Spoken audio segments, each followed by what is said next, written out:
So, good morning.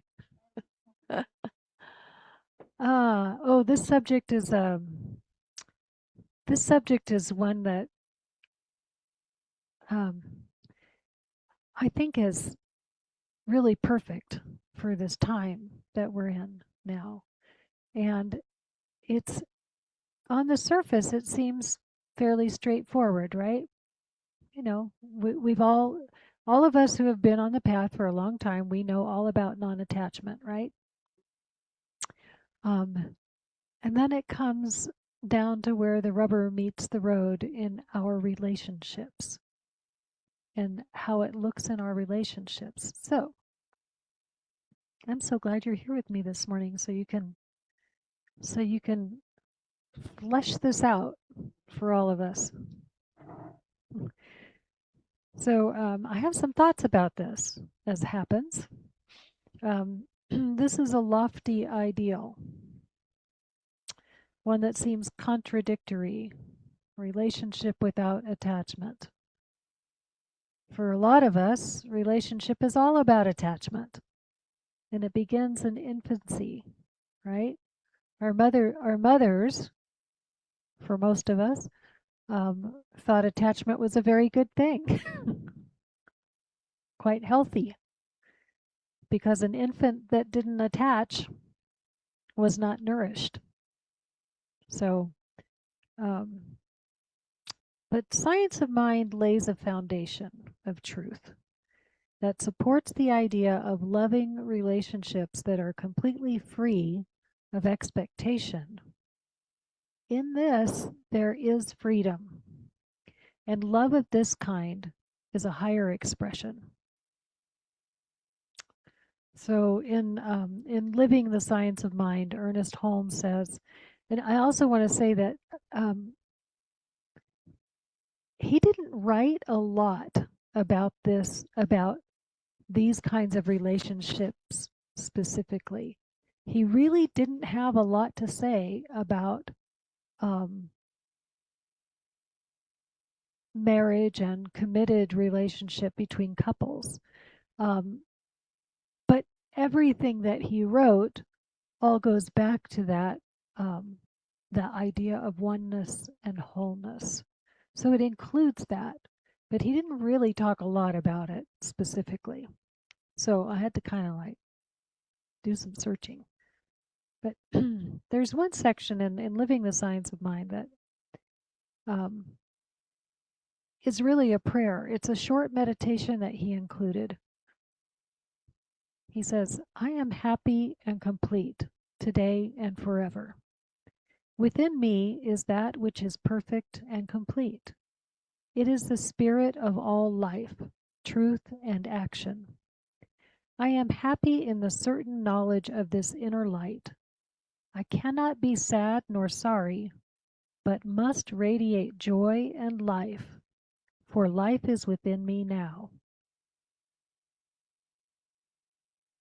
What does that have to do with relationships? I think that if one can embody this truth, then one is truly free to love without limit, condition, or attachment. One can be in relationship free from the requirement that your loved one will make you happy, secure, or fulfilled. And there it is. So I want to suggest, like that Diana, she always picks the greatest songs, and that first one about love is a decision.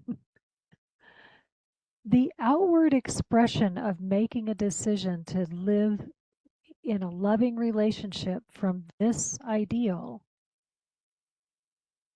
probably looks exactly the same as it looked yesterday. What changes is on the interior, on the inside. It's when we make the decision to be in relationship without attachment, without the requirement of reciprocity, without the requirement of, um, guess what? It's not your job to make me happy. Oh my gosh. If all of a sudden every committed couple could look at each other and say, I'm happy because I choose it. I made the decision. My life is filled with, what did Ernest say? The certainty. I got to go back there because that was good. That was really good. He said, I am happy in the certain knowledge of this inner light. I cannot be sad nor sorry, but I must radiate joy and life.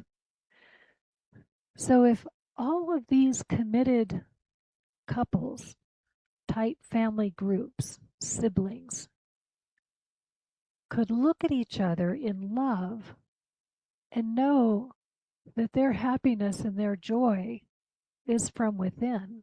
It's not because that other person is acting right. It's not because they're, um, ticking all the boxes. They're not, um, they're not fulfilling my fantasies of, you know, my knight in shining armor or whatever it may be. So every once in a while, as a practitioner and also as an ordained minister, like you do when you go online and you get ordained online so you can do weddings for people. That happens for me every once in a while. I will be asked to um, officiate a wedding or a memorial service or something like that. And I found this passage from the Prophet by Khalil Gibran many years ago, where he is talking about marriage, and I'm going to read it to you because it is so perfect for what this lesson is about, and also his poetry is just divine. Then Almitra spoke again and said, "And what of marriage, master?" And he answered by saying, "You were born together, and together you shall be forevermore. You shall be together when the white wings of death scatter your days. Aye, you shall be together even in the silent memory of God. But let there be spaces in your togetherness, and let the winds of the heavens dance between you. Love one another, but make not a bond of love. Let it rather be a moving sea between the shores of your souls. Fill each other's cup, but drink not from one cup. Give one another of your bread, but eat not from the same loaf. Sing and dance together, and be joyous, but let each of you be alone, even as the strings of a lute are alone, though they quiver with the same music.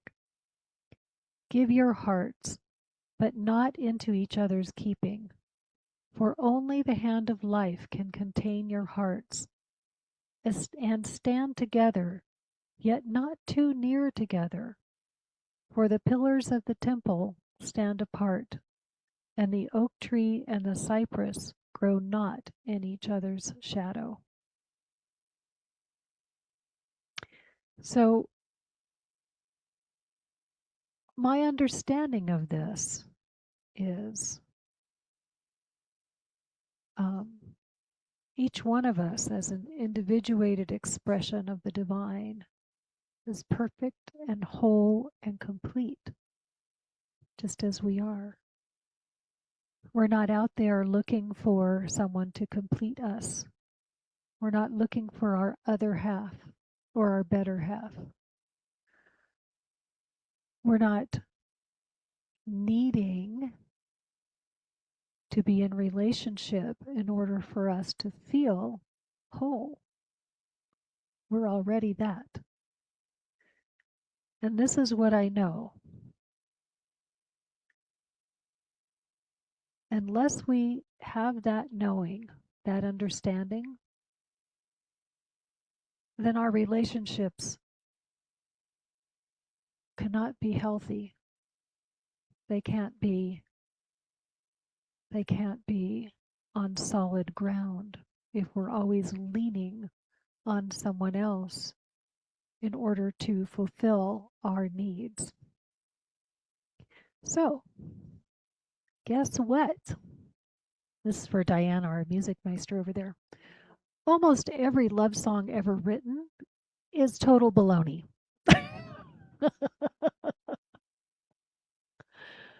I don't want to put anybody on the spot, but anybody can think of a love song that is completely problematic? I'm terrible at trivia, so I never enter trivia contests, but I was thinking about all the love songs that were just total baloney, and the first one that came into my mind was actually by one of my favorite artists, Sting, and Every Breath You Take. Oh my gosh, that's a stalker song. Yeah. Just and the other one that came to mind, I don't even know who sings it, but it's one of the hair bands from the 80s, and it's like one of those power ballads, and the lyrics go, I can't live if living is without you. I can't breathe. Who was it? David Gates and Bread. See, you know about.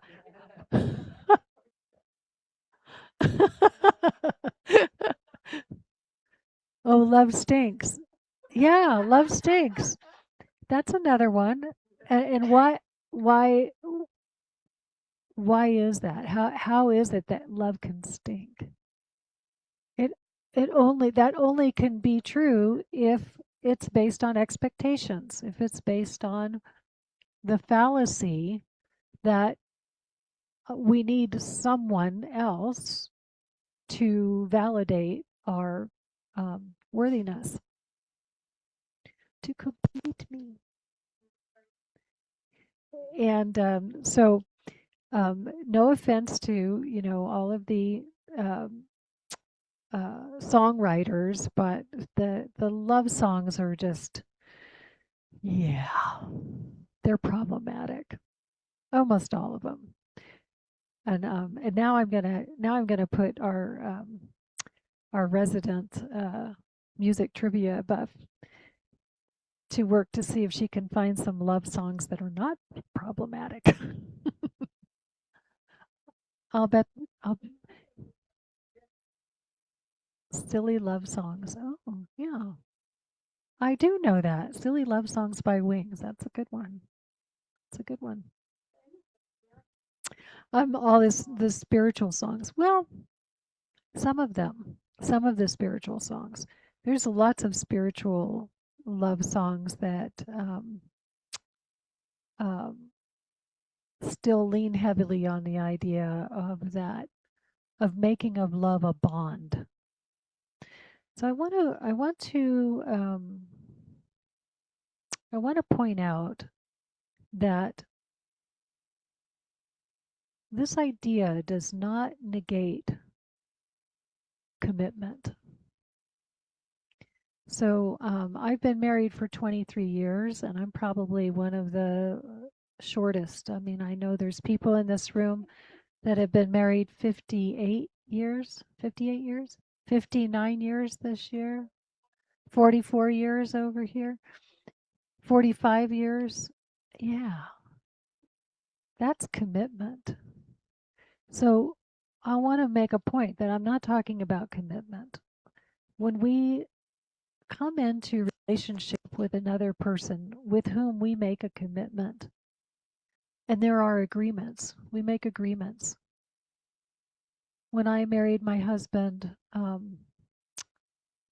I, first of all, didn't plan on ever being married again. That wasn't in my plan. Um, but uh, when I married him, I did not take the traditional vows because by this point I was a more fully formed human being. And I did not vow till death do us part. And my commitment and our agreement to love each other and to be married in a committed relationship did not include violence. It did not include substance abuse, and that was our agreement. So if you ever lift a hand to me in anger, I'm gone. If there's ever issues with substance abuse, I'm also not I'm not here for that. I spent all of the years of my life up to that point dealing with the issues of substance abuse and other people in my family, and I said I've learned everything that I need to learn from that experience, and I'll have no more. Thank you very much. It hasn't always, I mean, it's interesting that it comes from many other directions, but not in that direction. So, so commitment and agreement is not the same thing as expectation or dependence. So I don't want to put out there that this idea that you go running home to your spouse and say, "Guess what I learned at the Center for Spiritual Living today? I learned that in order to have a healthy relationship, uh, we're not supposed to depend on each other. We're not supposed to um, have expectations of each other." That is in fact true, but it is from a spiritual level. It's on the interior. You know, when I married, I made an agreement, to be with this person exclusively, and I agreed to that. That was my commitment, and that is healthy, and it's whole, and it's complete. It does not mean that all of a sudden all bets are off and you know you go into the wild land. It's nothing to do with that. It's everything to do with being free to love fully. Because only when I know who I am, that who I am as an expression of the divine, can I truly know you for who you are as an expression of the divine. If I am not standing on that solid ground and I'm looking for someone to hold my head above water, how can I truly love you? How can I fully be present for you if I'm always looking for someone to rescue me and make me okay? It's something to think about. So, the work is to change our thinking about all of our relationships, not just our not just our committed relationships to our spouse or partner, but also the relationship we have with our children, for instance. Oh boy, just in this very room, we have a lot of complicated, sometimes heartbreaking, frustrating relationships with our children. And um, and I know that the same principle applies. When I can look at my son and see the divine in him, see the whole being that he is, in spite of his um, apparent imbalance in dealing with life, if I can see the truth of him, then I give him the dignity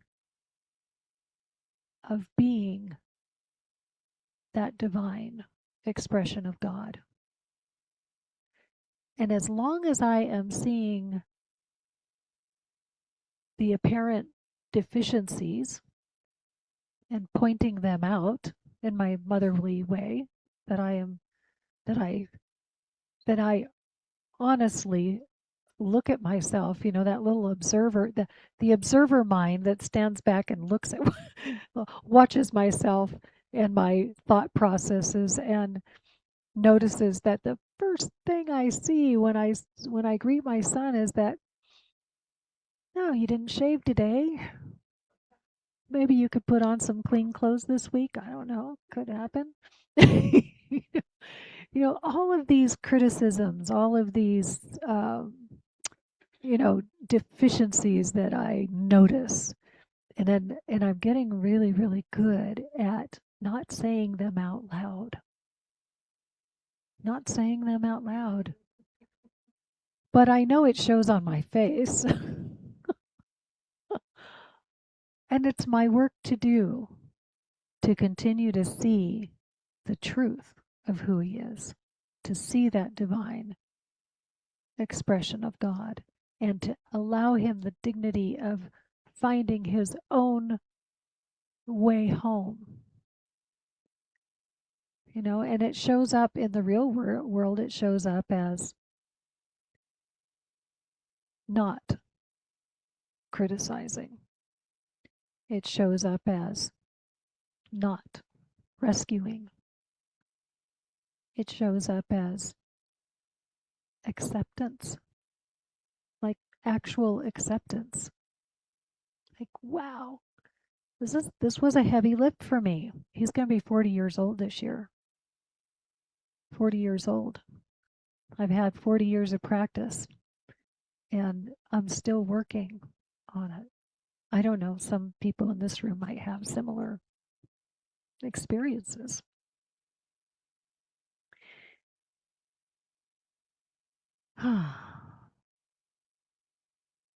And then Ernest had something else to say, um, in a roundabout way.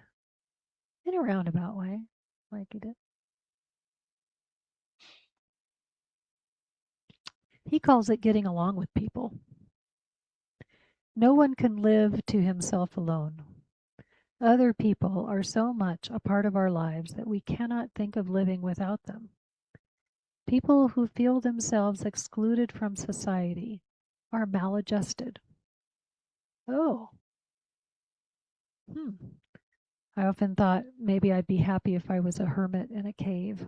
That if I just removed myself from interacting with people, that I would have less difficulty loving them.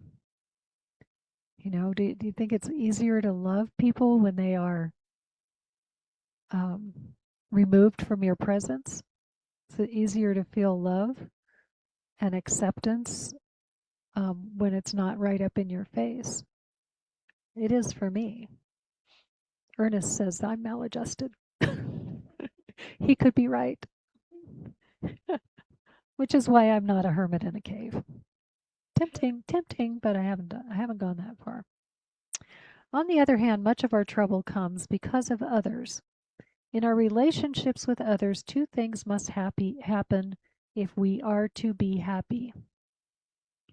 We must be with others, enjoy them, and act with them without in any way seeking to control their actions. Oh, Ernest, thou art so wise. We know that you did not have children.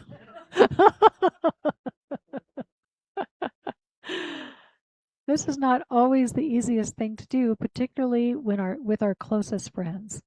But you may be certain that the one who has the largest number of friends is the one who can work and play with them while at the same time letting them alone. And that is true of our children as well. It's also true of our spouses and partners as well. Let them be who they are. Let them be who they are. Let them find their way.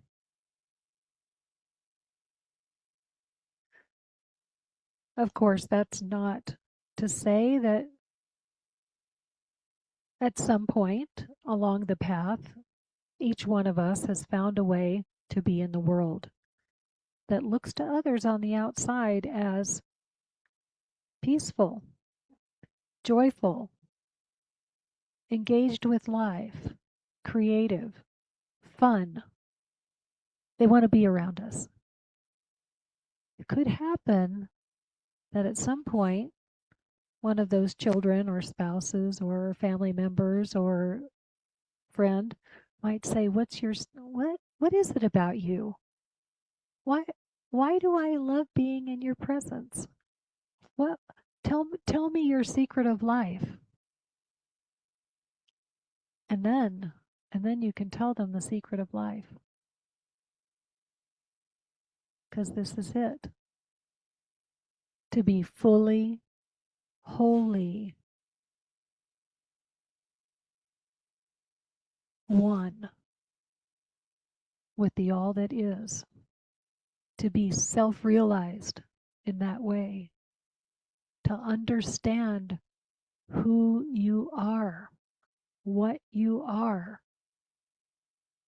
That is the solid ground you stand on that brings forth that peaceful, joyful, fun, creative expression of God that you are. That is how you bring light into the world and how you touch all of the people in your life. I'll bet all of you can think about, and Sue's got the microphone, but anybody who wants it, just wave at her and she'll pass it around. But maybe Sue wants to start. I'd love some illustrations of those relationships that have come full circle like that.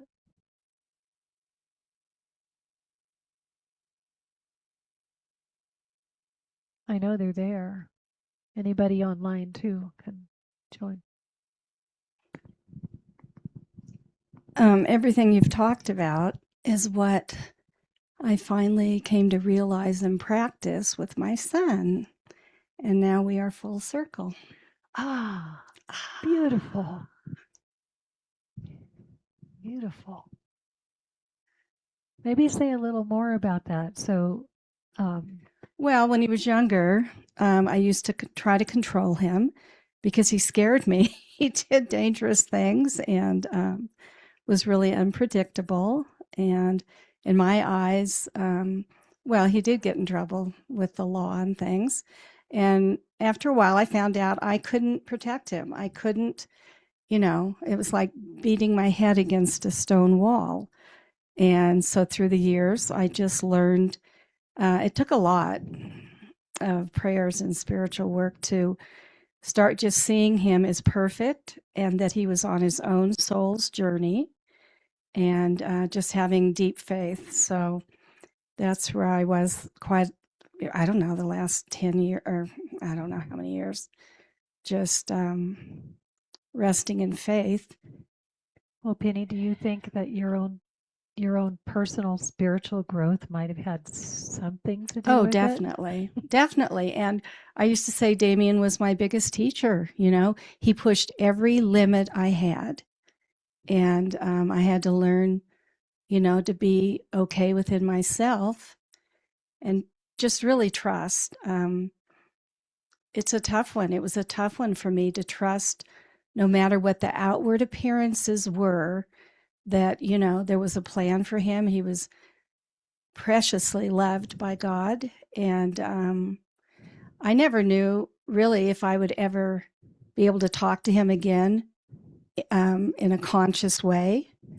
But once he became clean and sober, he's back to his funny, joyful, happy, exuberant self. And he doesn't expect of me, and I don't expect of him. He used to put a lot of pressure onto me, and I was very codependent. So it's been a huge journey, and I'm so grateful. I'm just grateful. Thank you, Penny. Mm-hmm. That's exactly what I was looking for. Who else has something to share? I'm going to dip down into grandchildren. Go grandchildren. Go grandchildren. Yes. Yeah. So I just have one, but and he can be very exuberant, as Penny said. But and through a child's eyes, it's just so different how they recognize you, and they don't put expectation on you, really. I mean, of course they expect to be fed and clothed and the survival kind of stuff, but as far as being different, they don't know that. It's so fun to see through a child's eyes that lack of control on another person. But Tom always says, when Max is in his full exuberance, yeah, something to watch too. That observance, that everyone has their genius. Yeah. And Tom is always saying that everybody has their genius. All you need to do is accept that. Accept it. Yeah. And Ernest says a little further down, he says, the well-adjusted person is one who has been permitted to be an individual, but who has also learned to cooperate with others. This attitude probably was formed way back in the early family life, for it is here that we become conditioned for the years ahead. And I think that's what you're providing for Max. You're allowing him to be an individual. You're allowing him to discover his own genius without trying to put him into a box. I think about all of the conditioning that all of us in this room and all of us on Zoom experienced growing up.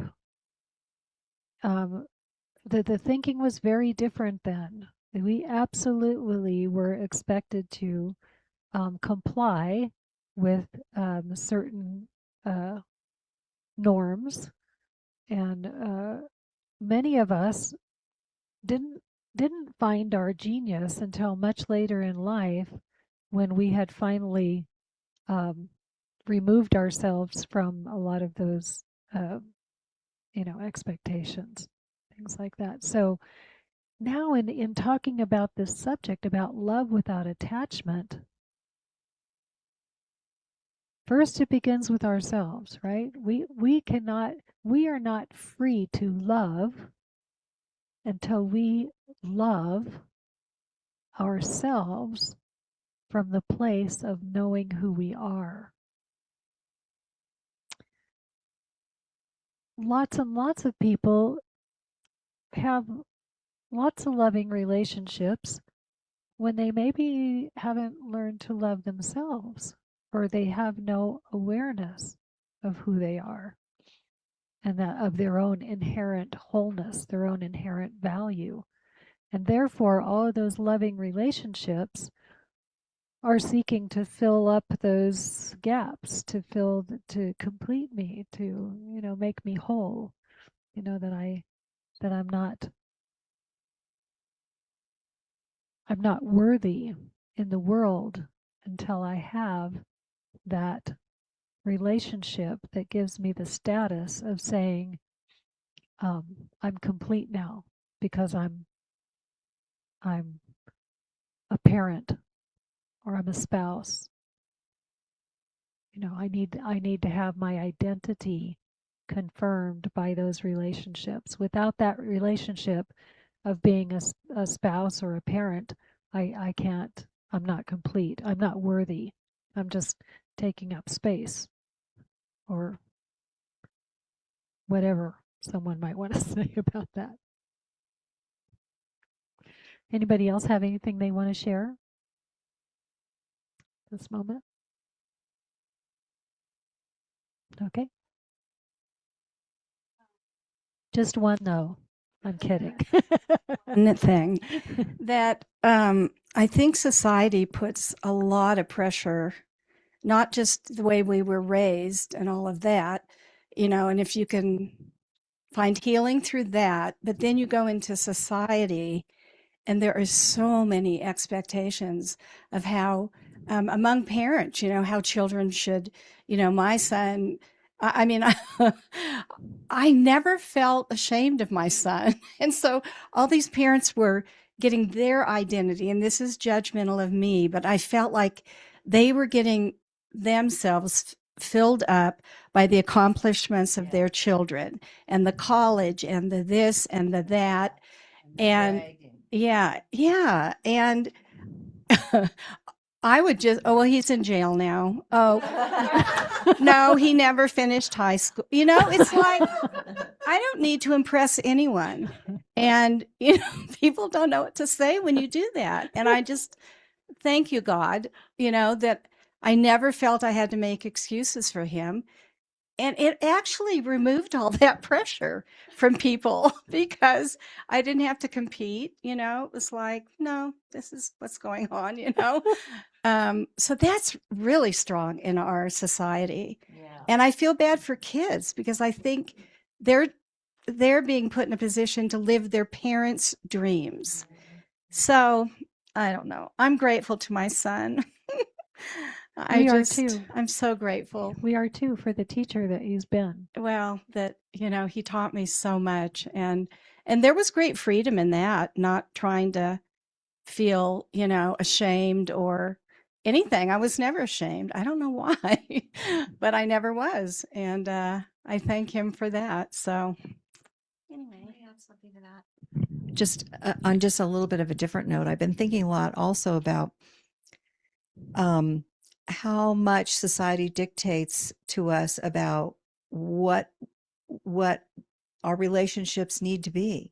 And, as a kid, like the Cinderella story and Snow White and, all the stuff that we were brought up with that was teaching us one day this amazing man is going to come into your life and, kiss you and wake you up. And, that's when your life begins. And I can remember kind of like buying into that and thinking, what will he be like? And, how will I know it's him and all of that?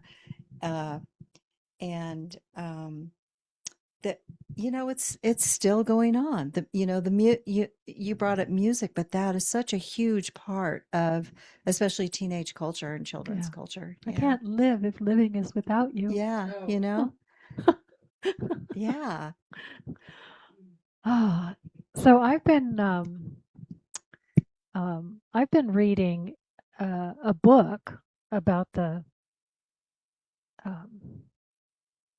I don't know why I stumble over this all the time. I practice Bhagavad Gita. Bhagavad Gita. I want to put an extra syllable in there for some reason. I don't really know why. The Gita is in the book, but the first part of the book is sort of clarifying some things because it's not totally easy to digest for those of us of Western mind and thinking, but it is fascinating and I'm really enjoying it. And there is, of course, some wisdom about what we are talking about.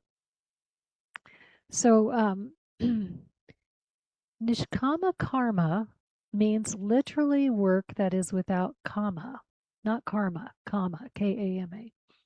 That is without selfish desire. This word, kama, indeed, the whole idea of desire in Hindu and Buddhist psychology is frequently misunderstood. These religions, it is sometimes held, teach an ideal of desireless action, a nirvana equated with the extinction of all desires. This drab view is far from the truth. Desire is the fuel of life. Without desire, nothing can be achieved, let alone so stupendous a feat as self-realization. Kama is not desire, it is selfish desire. So it goes on to the Gita teaches simply that this selfish craving is what makes a person feel separate from the rest of life. When it is extinguished, the literal meaning of nirvana, the mask of the transient, petty, empirical ego falls, revealing our real self. So when Penny was talking about how sometimes parents want to live vicariously through the achievements of their children, that's a selfish desire. When I when I uh, when I mentally am craving or desiring someone to come along and fulfill my fantasies of what an ideal relationship would be like, that's a selfish desire. If I'm looking for someone to come and rescue me from all my problems, or I'm looking for someone to um, tell me how amazing and wonderful I am so that I can feel worthy and valued, that's a selfish desire. So I wanted to bring this into the discussion because, when we're talking about relationships and the whole, and until that we bring our whole self into the relationship, and by whole self, I mean that where we know who we are and we know our inherent divinity. Until we know it for ourselves, I can't see it in you. Until I can stand on my own holy ground, I can't let you stand on your holy ground because I need you to hold me up. I need to lean on you. So all of those things in our more Western way of thinking about it, they're all transactional. I can be in relationship with you as long as you agree to support me in these ways. I can be in relationship with you as long as you agree to behave in certain ways so that my status in society will be maintained because you're not embarrassing me. I can be in relationship with you as long as you agree that I get to be the boss in the relationship. I wear the pants in this relationship. All of those things are transactional. None of them are healthy and none of them are true. None of those things are love.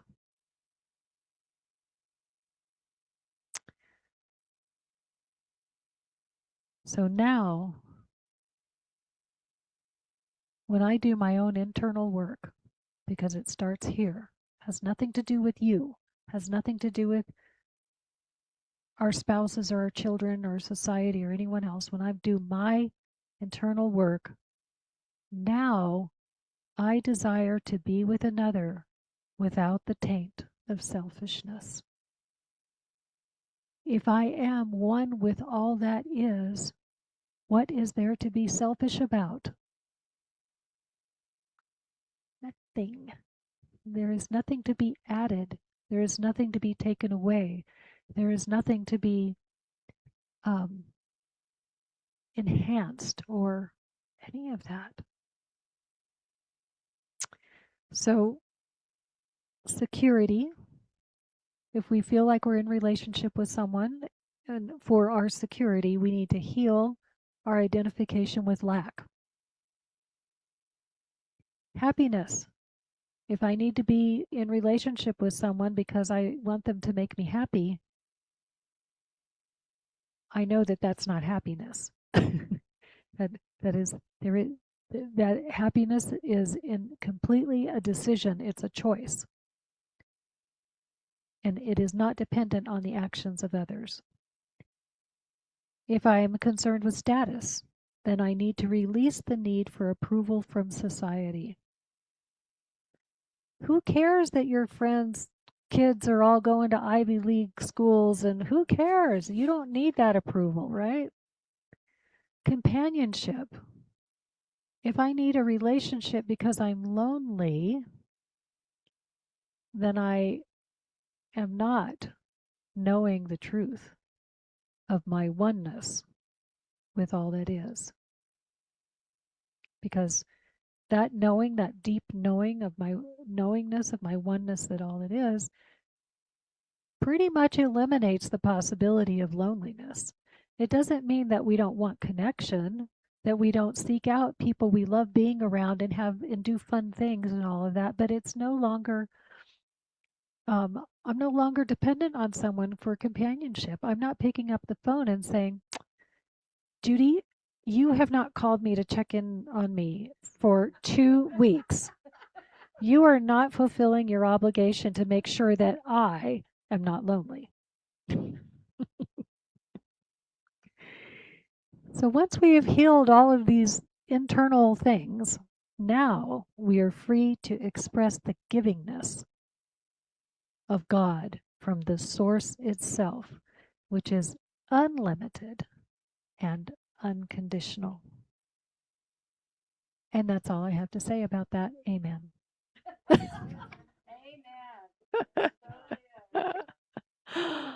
Oh, I'm so grateful for all of you for traveling this road along with me, each one of